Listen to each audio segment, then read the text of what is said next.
Scottish history has thrown up perhaps more than its fair share of strange and garish characters, from Sonnybean to Buchan here, but Elspeth Buchan is definitely one of the more enigmatic ones. You may not have heard of her or of her cult, the Buchanites, but for a time all of Scotland was scandalised by her and her heresies. Even Robert Burns confessed a fascination for the cult, which he may have known from its early days in the Ayrshire town of Irvine. Elspeth Buchan was born Elspeth Simpson in 1738 in Banffshire and was farmed off to strangers by her father when her mother died when she was just 3 years old. Employed as a cattle herder from a young age, she spent a lot of time on her own, during which she later claimed she had had visions. A well-to-do female relative took her in, fearing she was growing feral, and attempted to tame her with education and religion. When her female relative married a man who had a plantation in Jamaica, Elspeth was due to go with her, but instead, while they had a long wait in Girvan, Elspeth gave her the slip. She met her future husband in Ayr. He was a potter who moved a number of times after they married for work. They had 3 children between them, all of whom would join their mother later in her cult once they were grown up. Now, for some time, Elspeth ran what was called a dame school, where she taught reading, writing, a little bit of crafting and Bible studies to children. This is where she began to evolve her ideas about religion. She began to get involved in local theological discussions and began to become increasingly fanatical. She took to fasting until she made herself ill and spoke about her beliefs as prophecy. She began to neglect her school and family as she was forging her own version of Christianity. Her explorations led her to get in touch with Reverend Hugh White in Irvine, who was a radical preacher in the Free Union Church there. Elspeth corresponded with Hugh White for 4 months before she came to Irvine to meet him in person. She was in regular correspondence with a number of ministers across Scotland and England about her religious theories, but Hugh White was the one who was most interested in them. Hugh had been a Church of Scotland minister, but then had gone on to teach in a university in America before returning to Scotland and joining the Free Union Church.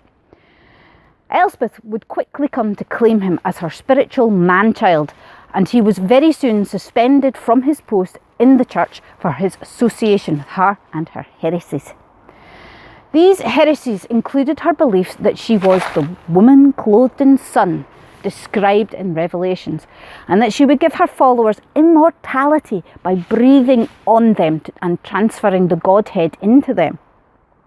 She believed that she would ascend to heaven without dying, and that she could release her followers from the bondage of law, something which particularly rankled the church establishment. What she was saying was that her followers could not commit sin, and that was antithetical to the church teachings. Now, a fundamental part of Elspeth's belief system was that the end of the world, Armageddon if you will, was fast approaching. This she had come to believe from her visions. The imminence of the end times underscored all of the reasoning for what was to follow. When Elspeth had spoken in Irvine about her beliefs at Hugh White's house, the controversy was almost immediate. After only 3 weeks of staying in the town and speaking to those who came to hear her, she decided, along with Hugh, that she should return to Glasgow. But when he was expelled from the Relief Church, she returned with him and assumed the title of Friend Mother at the meetings they continued to hold at his home.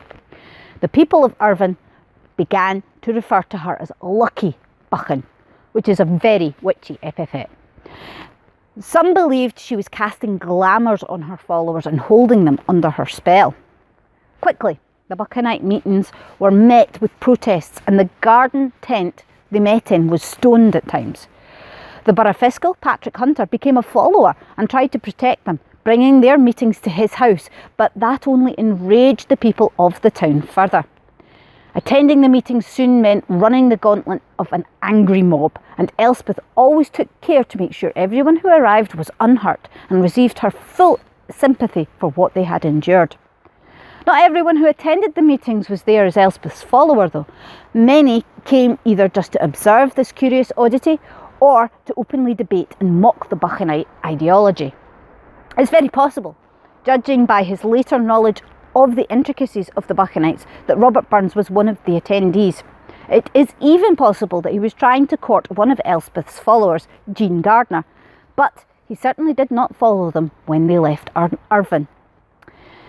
Elspeth's followers' businesses were boycotted by locals, and the local magistrates turned a blind eye to the increasing violence of the protests at the Buchanite meetings. And finally, the situation came to a violent head. The mob broke into Mr. Hunter's house and physically picked up and carried Elspeth out of Irvine and all the way to Stewarton. On the way, they lifted her up, told her to fly, and dropped her repeatedly. They apparently said, "She can't flee yet. We mun tuck her a wee bit further and try again." She was also only saved from being thrown into a river by someone interceding. Otherwise, she might well have drowned. But it was dark, and in the confusion of the shouting mob, Elspeth managed to escape and made her way back to Irvine. Sick from her injuries, it was arranged for her to be taken by cart back to Glasgow with one of her female followers, Mrs. Gibson, as her nursemaid, and a young follower by the name of Andrew Innes as their bodyguard. Elspeth prophesied that Irvine would be devoured by the dragon of Revelations, but she was determined to find a place for her followers. After an abortive attempt to go back to Irvine and another abortive attempt to settle them in Mutt Hill, Perthshire, where young Andrew Innes came from, they finally banded together with their worldly goods and took to the road south from Irvine towards Nithsdale and Galloway. Along the way, they sang hymns that Hugh White had written for them, and they slept most nights under the stars. Eventually, this flight into the wilderness led to Closeburn, where they were to establish their first commune. They caused a stir when people discovered they were camping here in Cricket Lynn, but Mr. Davidson of New Cample Farm offered them first a barn, then a plot of land to build their own place. He was more than happy to help them, as they had agreed to work on his farm for free. There was no point in taking a wage when Armageddon was so close at hand. Now, starting in the barn but continuing in the loft of their communal home, Buchan, the Buchanites slept in a large communal space on heather beds, men, women and children all together in what was described at the time as promiscuous sleeping arrangements. This undoubtedly is where the persistent rumours of infanticide that dogged them originally sprang from. The Buchanites themselves professed to be beyond such bodily distractions, but outsiders picked up on their two main facets of their philosophy to back up their theories. Firstly, the idea that Elspeth told their followers that they could not commit sin was interpreted to mean that they could do as they pleased. And secondly, the Buchanites believed that children were born without souls. This surely made it easy for an act of infanticide to be carried out. The final major piece of evidence people cited was the distinct lack of new children ever born in the commune. Only one member was ever actually expelled for getting pregnant. Apart from that, there was only one other notable pregnancy, but we'll come back to that in a moment. The Buchanites settled down to await the apocalypse, and Elspeth instituted some other rules for their congregation. Marriage was considered pointless, and so the women reverted to their maiden names. Their children were considered to be held in common as well as their property, and so they were actually given to new primary carers. Their parents were expected not to give them any special or familial treatment, and apparently the youngest of them quickly forgot who their parents were. At first, people came to see this strange commune at New Cample, and Elspeth spoke openly of her prophecies and beliefs, hoping to recruit new followers. And while some new people did join them over their years at Closeburn, it was not through these speeches to their visitors. After the initial flush of visitors, locals became less curious and more hostile towards them, something which led directly to one of the most infamous events in Buchanite history: the midnight manifestation and the attempt to fly from the top of Templand Hill. The Buchanites had lived at New Cample for almost 3 years, a significant number of days for Elspeth and Hugh, as they believed that Armageddon would begin around 3.5 years since Elspeth had declared Hugh to be her man-child, a length of time that fitted with the events in Revelations regarding the woman clothed in sun. A fire had recently destroyed a neighbouring farm, a farm belonging to a man they considered to be one of their enemies. They celebrated as the farm burned, believing that God was punishing the farmer, and it was a sign of the beginning of the end times. On the night of the midnight manifestation, a loud voice was heard that seemed to come from the clouds. Children were led by Hugh White in singing, "O hasten translation and come resurrection, O hasten the coming of Christ in the air." Everyone quickly gathered in the main room of Buchan Hall, and soon they were clapping and singing and even leaping, according to descriptions left by Andrew Innes for Joseph Train. At the head of the room, by the kitchen fires, Elspeth sat, and once again, according to Andrew, her face shone so white with the glory of God as to dazzle the sight of those who beheld it. The whole neighbourhood was woken up by the noise, and they were soon gathered around outside Buchan Hall, trying to figure out what was going on. Mr. Davidson knocked on the door until someone let him in, and apparently pleaded with friend Mother Buchan to save all the locals gathered from the impending destruction of the world. But Elspeth told him not to worry, because she had realised her people were not quite ready for their translation. Andrew tells us that the light passed from her countenance. After taking time to reflect on this failure, Elspeth declared that they should undergo a fast of 40 days and nights to purify them for translation. She told them the fast would make them spiritual beings who would be light enough to fly up to heaven. She also told them she would not fast herself, as she would become transparent if she did. Hugh White also did not take part in the fasting. It began with them bolting the doors and shuttering the windows of Buchan Hall. They began singing hymns, and their friend Mother preached to them, feasting their eyes and ears on the words of God.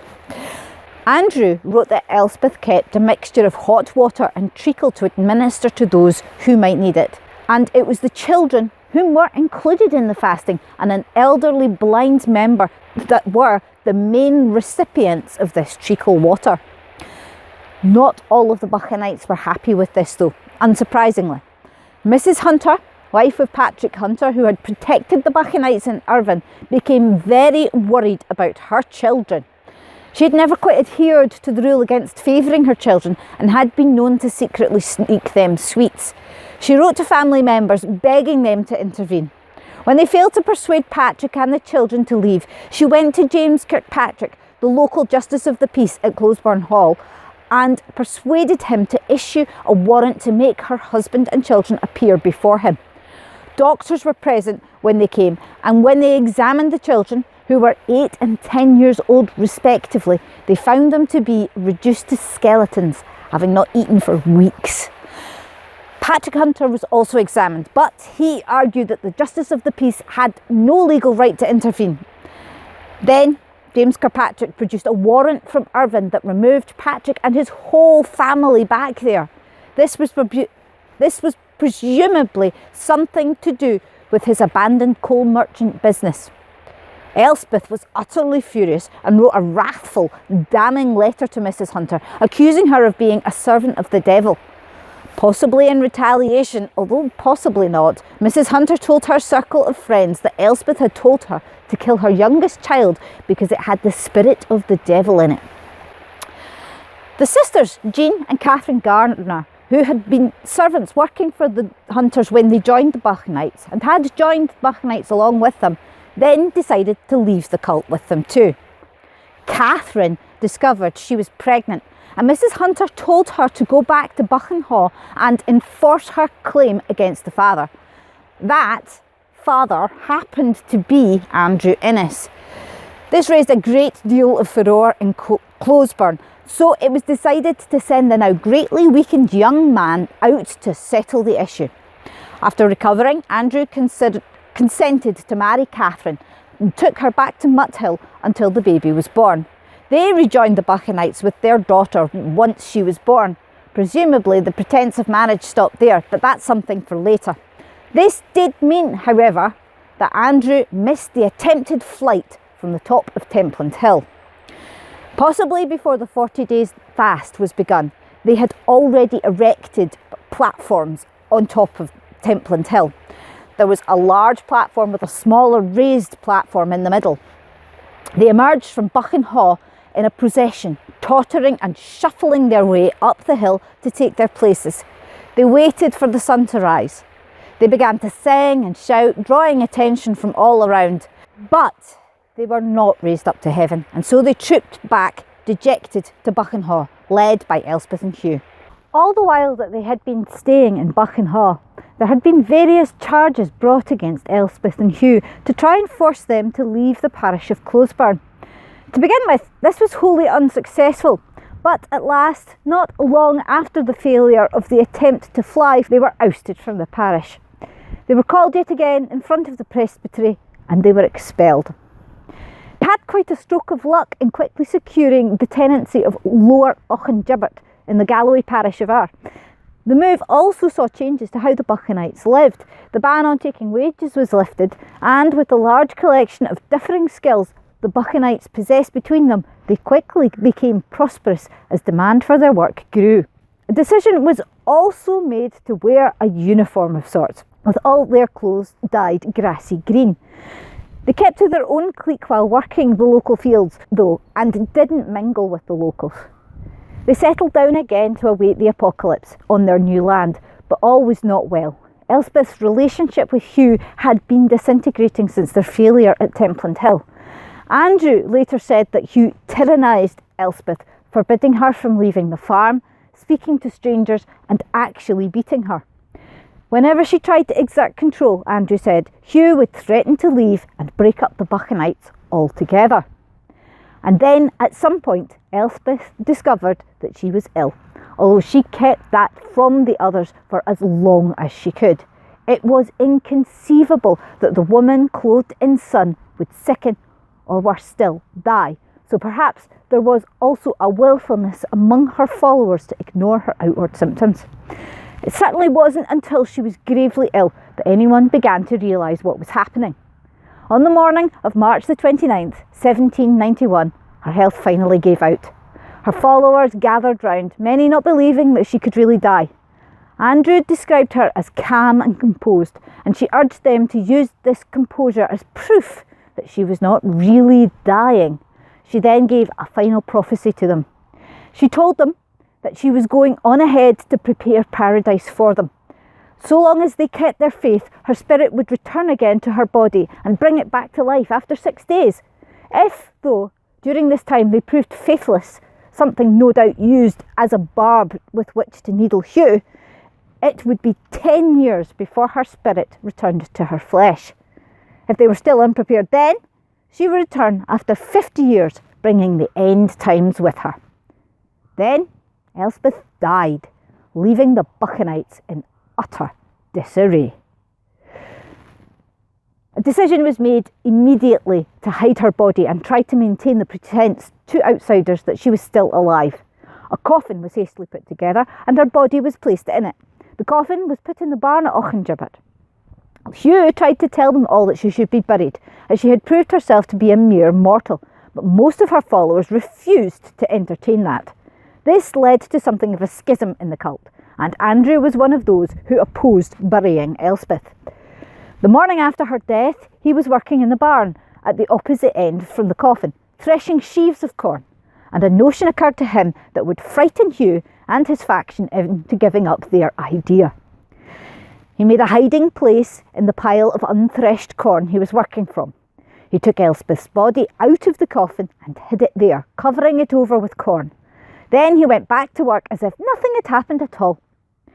That night, he found that he couldn't sleep for fears of rats nibbling at his friend mother's body in the barn, and at dawn he got up to put her body back in the coffin. But before he got a chance to do it, some of the women entered the barn by a different door and went straight over to the coffin.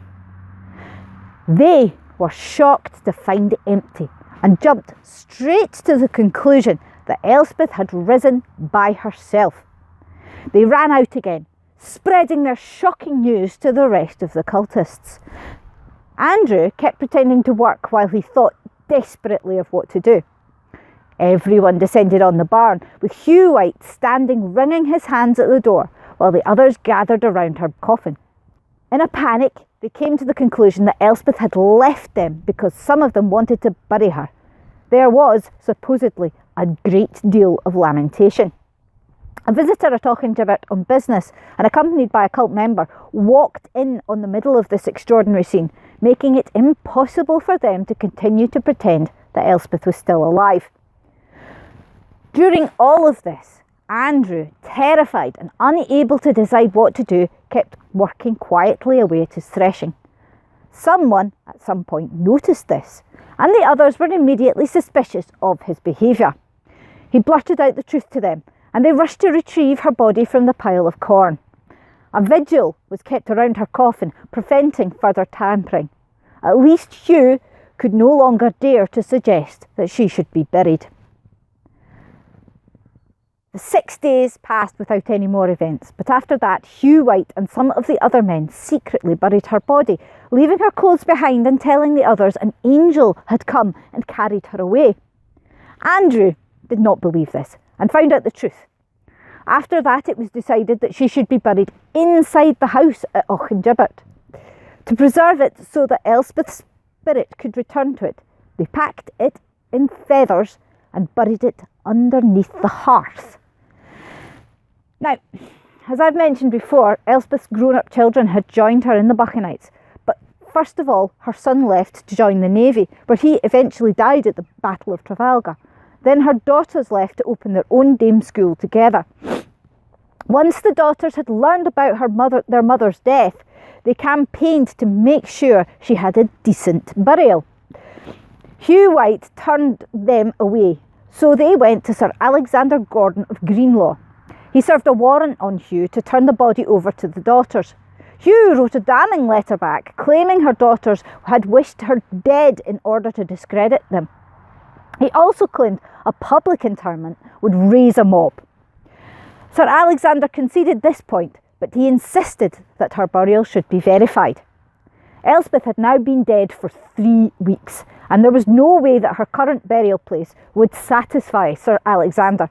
So, a survey of local graveyards was undertaken to try and find a suitable, recent grave to put Elspeth's body in. One was found at Cargunnion Kirkyard, and the poor, recently deceased occupant was lifted out so that Elspeth could be put in. The original occupant was then placed back on top of her. Sir Alexander met Hugh White at midnight at Cargunnion Kirk, where this burial arrangement was shown to him so that he could tell Elspeth's daughters that she had been properly buried.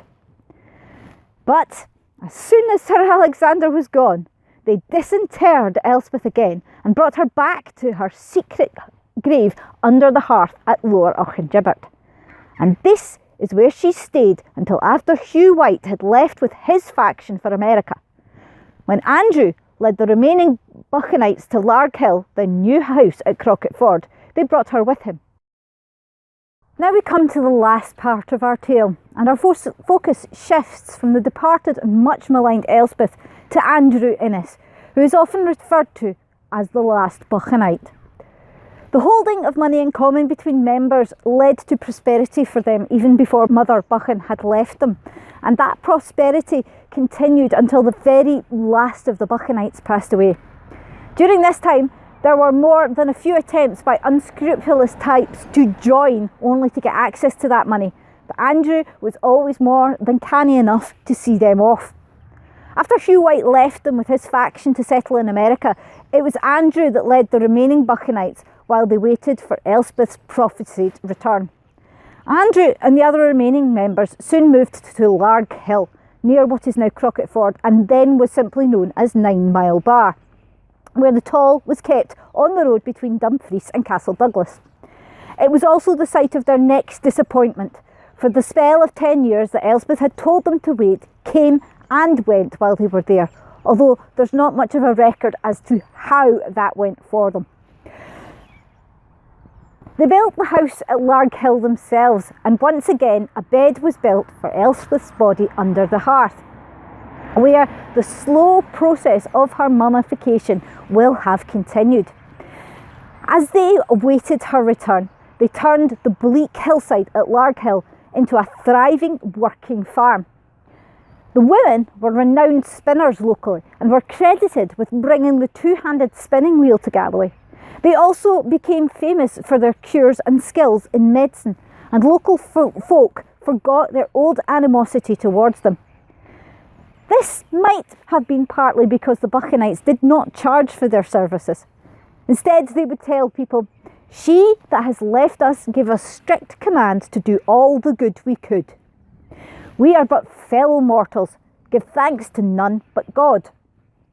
When the 10-year date came and went, all that changed was an end to the community of goods they had shared. The tenancy of Larghill went to George Kidd, one of the original members. The others were recompensed with a share of the crops and were paid for their work on his farm. They also began to keep their personal earnings from other work, like spinning or healing.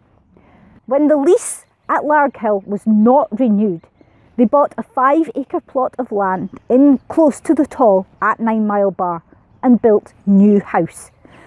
They are credited with being largely responsible for the founding of the village of Crocketford, commemorated to this day in the street names Buchanite Court, New House Terrace and Elspeth Road. By the time they moved into New House, they had only 12 members left, including Andrew, Catherine Gardner and their child. The years began to pass, and the only excitement that took place was when they had to drive away people drawn to them by their wealth. One by one, the Buchanites began to pass away, succumbing to time and old age. One had the temerity to ask for a minister on their deathbed, but Andrew forbade it. Eventually, only Kate and Andrew remained.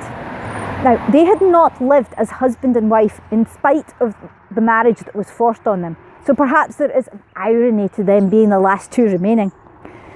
It was around this time that Joseph Train contacted Andrew and began the work of persuading him to give his account of the Buchanites. Their relationship was not always cordial. Andrew, having been previously scammed, never quite trusted Joseph. Still, he hoped on many occasions to persuade Joseph to become a Buchanite. Maybe he was encouraged by Joseph's keen interest in Elspeth and her followers, but Joseph's interest was purely as a historian. And it's thanks to their extensive correspondence and the lengthy notes that Andrew gave to him that we have such a detailed account of the Buchanites. And what of Elspeth's body at New House? Andrew had a secret chamber built inside New House to keep it, above the front door, and this became his shrine to Elspeth. Her body was kept there in its coffin, at least until Elspeth's grandson, John Sanders, heard rumours that they were keeping the body at Crocketford and tried to take it. After that, Andrew moved it to a lean-to shed that was at the back of his own bedroom in New House, then broke a hole through the wall from his room so that he could access it. Twice a day, he would heat an old blanket on the fire in his bedroom. Then he would roll it up and push it through the hole in his bedroom wall onto Elspeth's coffin. After that, he would go into the shed and spread the blanket over Elspeth. He would pray a while with her before taking the old blanket away to be warmed again. When he went to sleep at night, he would wrap that blanket around his head to help him commune with Elspeth's spirit. He told Joseph Train, "I am left alone like a pelican in the wilderness, in appearance, but that is not really the case. I sleep every night in friend mother's house and breakfast with her family in the morning." Finally, 50 years elapsed since Elspeth's death, and Andrew, alone now in his devotions as Kate no longer shared them, prepared for his friend mother's return. He lodged a large sum of money with a local banker. It would be too heavy to take with him when he was translated. As the day approached, the 29th of March, 1841, he grew outwardly excited and spent increasing amounts of time with Elspeth's body. He began to believe that he had been given this very long life just so that he could at last be reunited with her. What it was like for him on that fateful day while he waited for her return in the hiding place he had built for her is frankly unknowable, but the poor old man must have actually been devastated. Still, he believed it was he that was to blame. He obviously was not yet suitable for translation. Elspeth had promised. A short while afterwards, a local clergyman had the temerity to visit, hoping to bring Andrew back to mainstream religion, but he was thrown out of the house by Andrew in high dudgeon. Kate died sometime in September 1845, 4 years later. Her last words paint a very sad little picture of the last of the Buchanites. Oh, be careful of Andrew. He sits with his feet on the ribs of the grate, which has fashed me muckle.